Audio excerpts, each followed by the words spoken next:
Story number 1. The Vanishing Diner. The roads were never forgiving, but for me, they were home. Trucking wasn't just a profession, it was a way of life. In the vast expanse of America's heartland, there was one place I always found solace, a roadside diner named Eddie's, located in a nondescript suburb. Every other week, I'd stop there for some coffee and pie. The young waitresses, Lucy and Jane, were always full of energy, greeting me with warm smiles. The cook, Pete, was a man of few words, but his burgers were second to none. One chilly evening, as I was making my usual route, I pulled into the parking lot of Eddie's. Except this time, it looked nothing like the bustling diner I had visited just a week ago. The neon open sign was flickering erratically, the windows were boarded up, and the door hung ajar. With a heavy sigh, I parked my truck and approached the entrance. Eddie's playing a prank again, I thought to myself. But as I stepped inside, the unsettling silence gripped me. Tables were overturned, shattered plates scattered on the floor. I called out, "Lucy? Jane? Anyone?" No response. Just the eerie hum of the flickering lights. As I made my way further inside, I stumbled upon a photo album, its pages yellowed and worn. Flipping through, I saw black and white photos of a group of young individuals, all under 30, wearing strange symbols, gathered around a circular table. They looked intent, serious. The last photo had them surrounding a younger girl, looking frightened, her eyes wide in terror. The door slammed behind me, causing me to jolt. Whispers filled the air, voices I couldn't recognize. Then, the memories flooded in. I remembered a night when Lucy had confided in me about a local legend. The diner, it was said, stood on cursed ground. Back in the 60s, it was the meeting point for a cult obsessed with devil worship and the paranormal. There were rumors of unspeakable acts and ritualistic ceremonies. Lucy had laughed it off, calling it town gossip. But now, I wasn't so sure. Suddenly, a soft cry echoed through the diner. Following the sound, I found myself in a storage room where, to my horror, a seance seemed to be in progress. Young people, just like in the photos, sat around a table, chanting. In the center was Jane, tears streaming down her face, pleading for release. I recognized some symbols from the photographs on the table and around the room. "Stop!" I yelled, but my voice seemed to be swallowed by the darkness. Lucy, her eyes now black voids, turned to face me. "You shouldn't have come back," she whispered.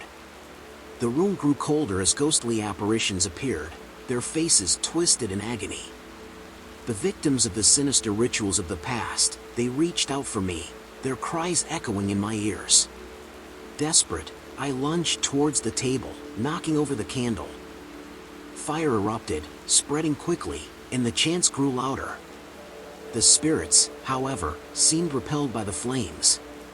Seizing my chance, I grabbed Jane's hand, and together we fled the burning diner. Emerging into the cool night, we watched as Eddie's was consumed by fire.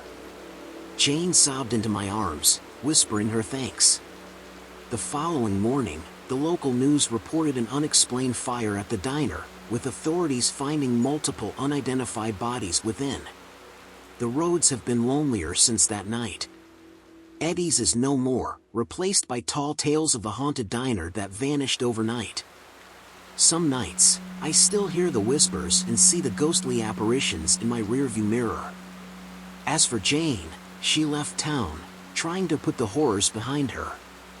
Every year on the anniversary of that night, we meet at a different diner, far away from the cursed grounds of Eddie's, ensuring the past remains just that, in the past. Story number 2. Cryptic Radio Station. It was the summer of 2002, in the suburbs of Cincinnati, where I, Alex, worked as a trucker, cruising the highways and byways of America.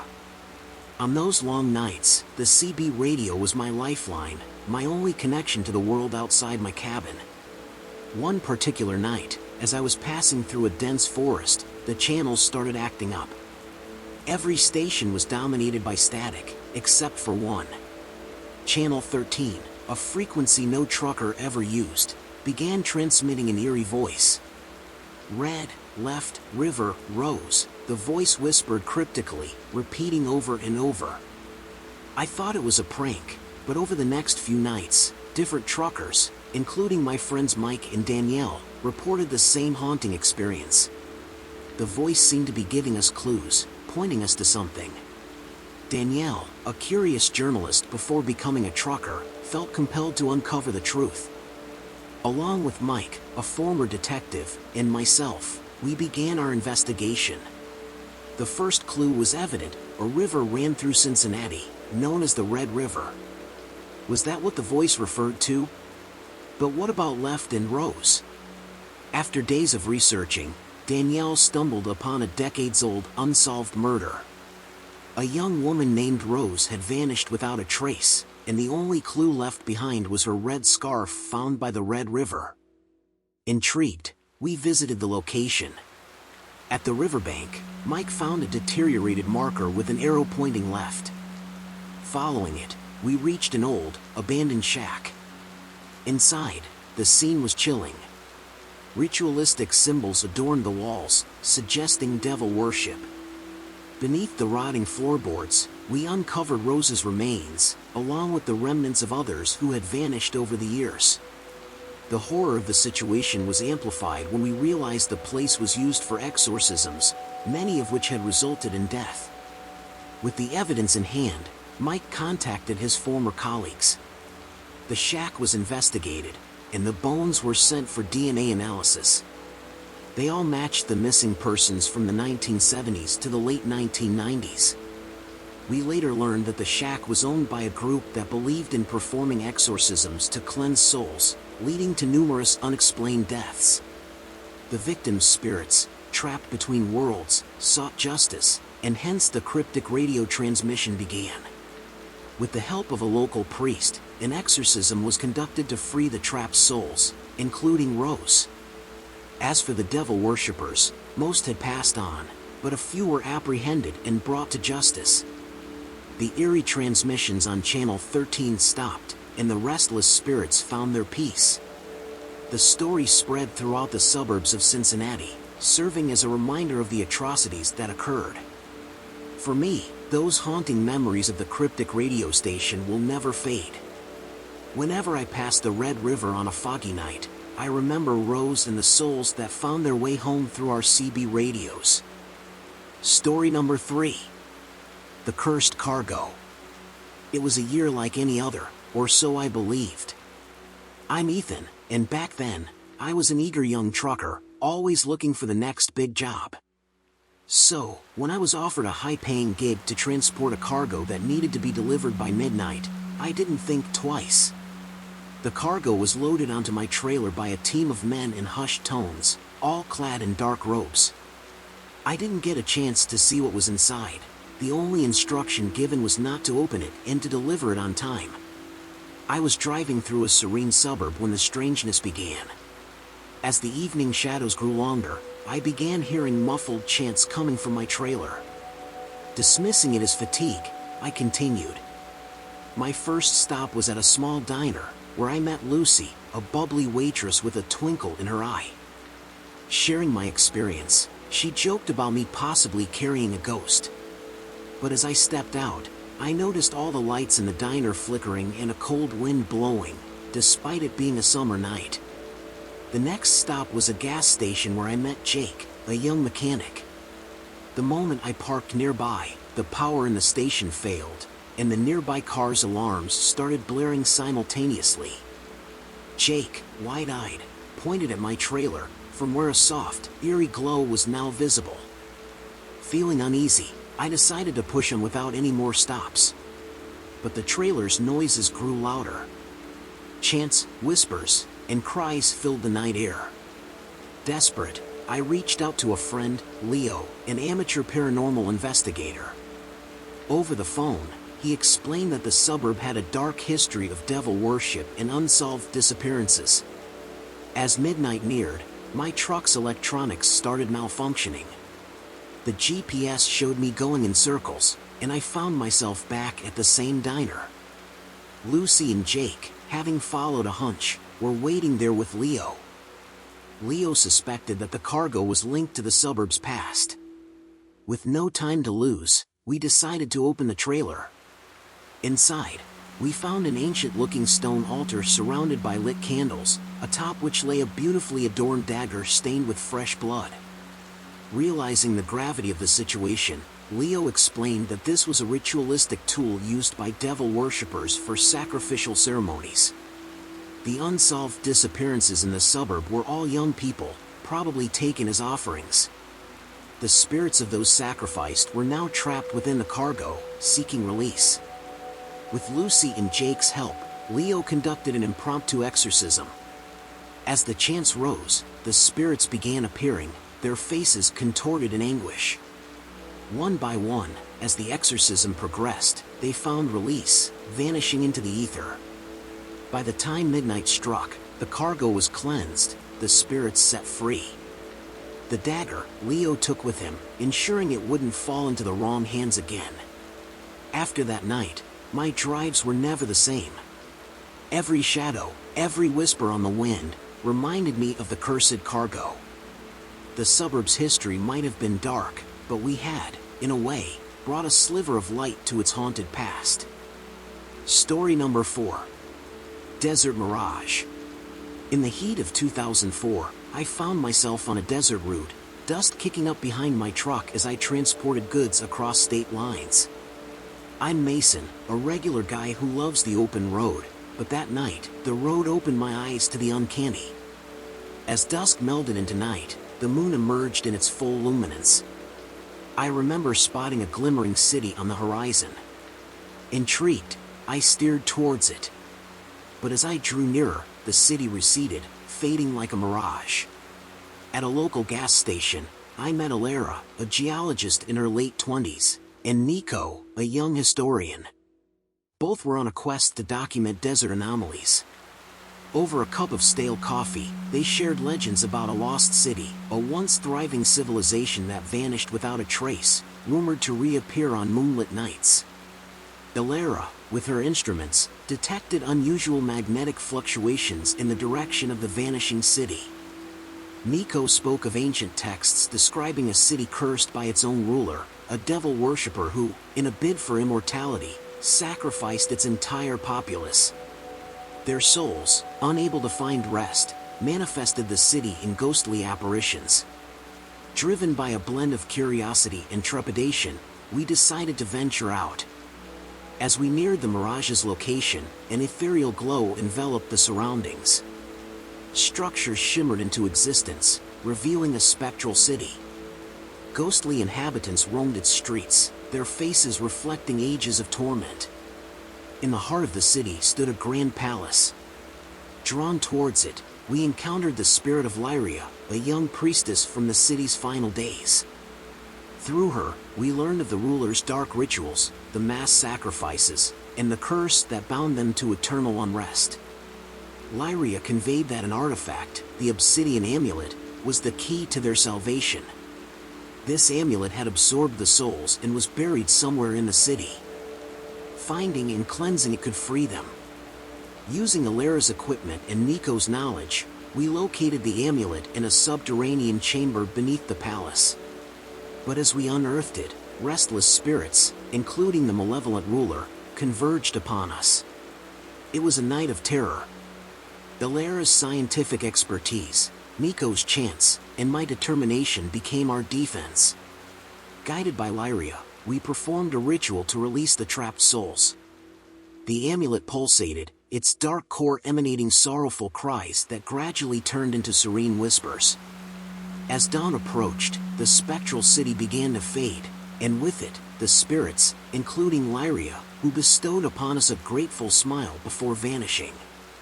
Exhausted, we returned to the familiar world, the amulet safely in Nico's possession, destined for a museum where its story would be told. The desert remains a place of mystery, and while I continue to traverse its vastness, I can't shake off that moonlit encounter. Some nights, when the moon is just right, I swear I can hear the distant echoes of a city that once was. Story number 5. Mystery of Route 66. 2005 was the year my life took a turn into the unknown. I'm Alex, and back then, I was just a fledgling journalist with a nose for the uncanny. The rumors surrounding Route 66, the fabled highway that had tales of disappearing trucks, had always intrigued me. One foggy evening, I decided to drive down the infamous route. I was accompanied by Tara, a budding paranormal researcher, and Damon, a young tech-savvy lad with a penchant for drone photography. We set up camp near an old motel along Route 66. As night set in, a hauntingly beautiful aurora lit up the sky. Through Damon's drone, we observed an ethereal portal opening in mid-air, swallowing entire trucks that dared venture too close. The next morning, we met Lily, a local historian, at a nearby diner. She recounted tales passed down through generations, devil worship, forbidden rituals, and truckers who made pacts for safe travels, only to be consumed by the very forces they sought to appease. Determined to find answers, Tara suggested a seance. That night, amidst an array of candles and runes, we contacted the spirits of the lost truckers. Their messages were fragmented but clear: free us, the portal, break the pact. We realized we needed to close the portal. Using a mix of old rituals from Lily's texts and modern tech, we pinpointed the portal's next appearance. At the designated spot, Tara began her chants, while Damon and I formed a protective circle with salt and sacred herbs. The portal manifested, its swirling vortex beckoning seductively. From its depths, ghostly apparitions of truckers emerged, reaching out in despair. Among them, I recognized the face of my uncle, a trucker who had vanished on Route 66 years ago. As Tara's chants reached a crescendo, a monstrous entity, the keeper of the pact, emerged from the portal. It thrashed and roared, attempting to break the protective circle. But united in purpose and fueled by the need to save the lost souls, our combined willpower forced the entity back. With a blinding flash and an ear-splitting roar, the portal collapsed upon itself. The spirits of the truckers, now free, ascended in a column of light, including my uncle, who mouthed a silent thank you before vanishing. In the aftermath, Route 66 became just another highway. But the memories of that night remain etched in my mind. Every time I hear the distant honk of a truck, I'm reminded of the souls we freed and the thin line that separates our world from the unknown. Story number 6. Midnight Mechanics. 2006 wasn't just another year for me. It was the year I met the Midnight Mechanics. I'm Jake, a trucker by profession, and a lover of the open road. One fateful night, my rig suddenly broke down on a deserted stretch of highway. The night was dark, and an eerie fog surrounded the place. As I tried to restart the engine, my headlights caught the rusted sign of an old repair shop a few meters ahead. Desperate, I decided to check it out. Inside the dimly lit workshop, I met two young mechanics, Noah and Finn. Their old-fashioned attire seemed out of place, but in the urgency of the moment, I brushed it aside. They worked tirelessly, and in a few hours, my rig was purring like a kitten. Before leaving, Noah handed me a worn-out note: "Don't drive this stretch on the anniversary of tonight." Puzzled, I thanked them for their help and drove away. The following day, I shared my experience with Emma, a local journalist I met at a diner. Intrigued, she decided to dig deeper. The archives revealed a chilling story. In 1986, a tragic accident occurred at the very spot where my rig broke down. Two young mechanics, trying to assist a stranded motorist, were fatally hit by a speeding truck. Their names? Noah and Finn. Chills ran down my spine as the reality sunk in. I had been helped by spirits. Emma introduced me to Hazel, a medium and expert in paranormal events. Together, we revisited the repair shop. Through Hazel, we learned that Noah and Finn's spirits were bound to that spot due to the traumatic nature of their deaths. They had been helping stranded motorists for years, trying to prevent similar accidents. The anniversary warning became clear. On that night, a malevolent entity, attracted to the site of the tragedy, roamed the highway, seeking souls to claim. Determined to free the souls of Noah and Finn, we decided to perform a ritual on the anniversary of my encounter. Hazel chanted, calling upon benevolent spirits to guide Noah and Finn to the afterlife, while Emma and I held hands, forming a protective barrier. The malevolent entity manifested, its dark form looming large, trying to interrupt the ritual. But Hazel's unwavering focus and our combined energy kept it at bay. As dawn approached, a blinding light engulfed the repair shop, and the spirits of Noah and Finn appeared, nodding in gratitude before dissipating. The malevolent entity, weakened by our defiance, retreated into the shadows. The old repair shop still stands, but the midnight mechanics are no more. Every time I pass that stretch, I slow down, paying silent respect to the spirits that once saved me. Their story, a testament to the intertwining of our world with the one beyond, remains a haunting chapter of my life. Story number 7. The Lullaby on the Airwaves. It was late 2007, and I still recall that treacherous journey through the mountainous terrain. I'm Alex, a trucker by trade, but on that fateful night, I became a witness to the uncanny. While navigating the winding roads, I switched radio stations, hoping to find a clear signal. And then, softly, a haunting lullaby whispered through the speakers. The voice was sweet, yet there was an underlying melancholy that gripped my soul. My eyelids grew heavy, and the steering wheel slipped in my grasp. Fleeting visions of a woman, draped in white, with hair as dark as the night, danced before my eyes. She seemed to beckon me, her fingers outstretched. But the sudden blare of a horn snapped me back to reality. Inches away from a steep drop, I swerved back onto the road, my heart racing. Gasping for air, I immediately changed the frequency and the vision disappeared. At the next truck stop, I shared my spine-chilling experience with a group of fellow truckers. To my surprise, many nodded, exchanging knowing looks. One of them, a young guy named Leo, recounted a similar tale. He'd lost a friend who crashed in this very region, mumbling about the mysterious lullaby before he passed away. Intrigued, Leo had joined forces with a local researcher, Claire, and an aspiring paranormal investigator named Mia. Together, they delved into the history of that mountainous region. Their findings? Numerous reports of accidents over the years, with survivors whispering about a lullaby and a woman in white. The trio managed to trace the legend back to the 1920s. A talented singer named Eleanor had tragically lost her life in a car crash on those very mountains. Mourning her untimely death, her fiancé, a radio operator, had played her recorded lullabies on the airwaves. It's believed that Eleanor's spirit, tethered to the song, roamed the mountains, luring unsuspecting drivers, perhaps in search of her lost love. Determined to end the cycle, Mia suggested an exorcism. Joined by a local priest, the group returned to the crash site. With Claire documenting the event, the priest began the ritual. As Mia played the lullaby, the atmosphere grew dense. The wind howled, and Eleanor's apparition appeared, her sorrowful eyes searching. The priest urged her to move on, assuring her of eternal peace. As the lullaby reached its climax, a ghostly male figure appeared, holding out his hand to Eleanor. Tears streaming down her face, she took his hand, and the two vanished, leaving behind an overwhelming sense of tranquility.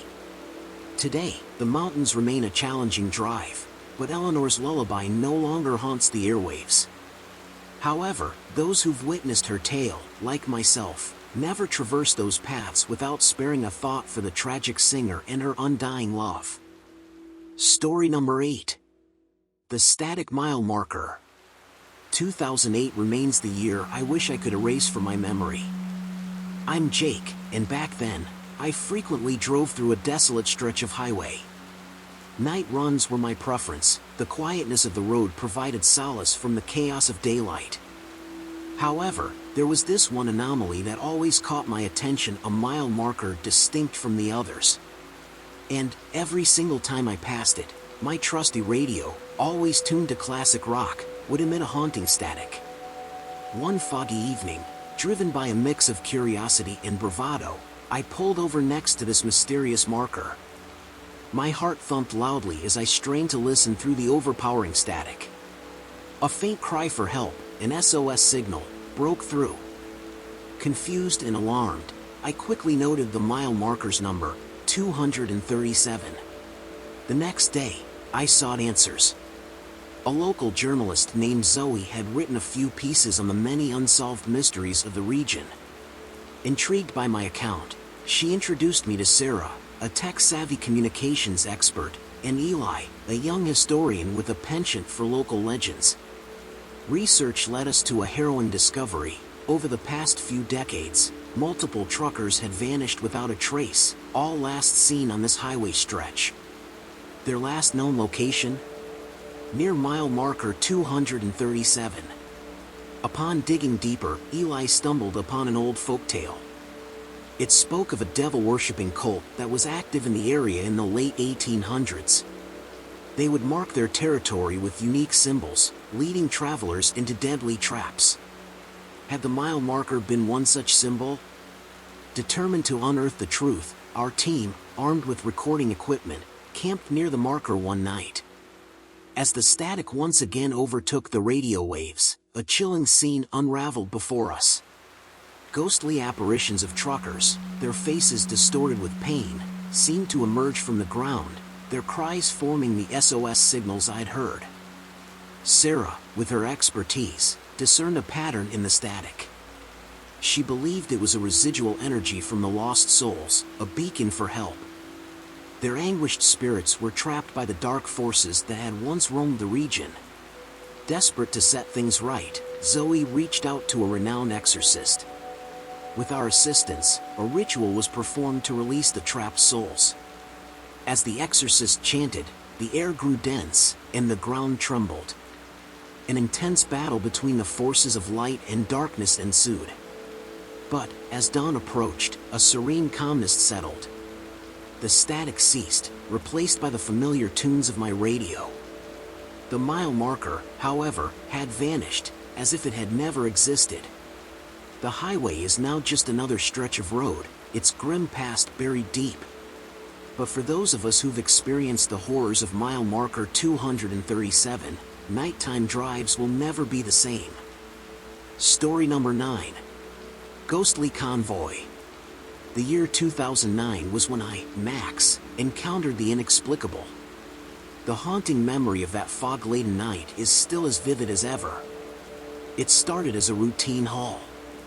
My destination was a town several hours away, through a highway known for its thick fog. I'd heard rumors of truckers hearing ghostly honks and roaring engines, with no other vehicle in sight. Being the skeptic I was, I dismissed these tales as mere superstitions. But that night was different. As the fog enveloped the road, my CB radio crackled to life. A gravelly voice invited, "Max, care to join our convoy?" Startled by the fact that someone knew my name, and seeing no other vehicles, I hesitated but replied, "Who's this?" The voice answered, "Just follow the sound of the honks. We meet at Rosie's." Driven by an eerie curiosity, I followed the distant honks, feeling a mix of anxiety and excitement. An hour later, I found myself pulling up to an old diner with a faded signboard that read Rosie's. Inside, the diner was bustling with truckers. Some looked modern, while others seemed out of place, wearing attire from different eras. A young woman named Clara, in a 60s-styled waitress outfit, greeted me with a smile. "First time at Rosie's?" Before I could answer, a guy named Bobby, dressed in a 70s-styled trucker hat and jacket, chimed in, "Every foggy night, we gather here." All of us lost our lives on that cursed route, trapped in this limbo. Another trucker, Lana, with an 80s punk look, added, "We're bound to this place, Max. But you're still alive. Why are you here?" Clara explained, This place exists between the realms of the living and the dead. When the fog blankets the road, our worlds converge. I felt a chill down my spine. Was I truly dining with the departed? A man named James, appearing to be from the early 90s, shared his story of devil worshippers who'd sabotaged his truck, leading to a fatal crash. He believed they cursed the route, trapping departed souls. As dawn approached, Bobby warned, "Leave before sunrise, or you'll be trapped with us." Grateful for the warning, I drove away, my heart pounding, leaving Rosie's and its ghostly occupants behind. The next day, with the guidance of a local paranormal investigator named Ellie, we delved into the highway's history. She confirmed tales of devil worship and rituals, explaining the countless unexplained deaths. To end the curse, Ellie, with her team, performed a massive exorcism. The process was grueling, but eventually, the spirits were set free. The fog-laden highway nights no longer carry ghostly honks, and Rosie's diner vanished into thin air. But the memory of that night, the ghostly convoy, will forever be etched in my mind.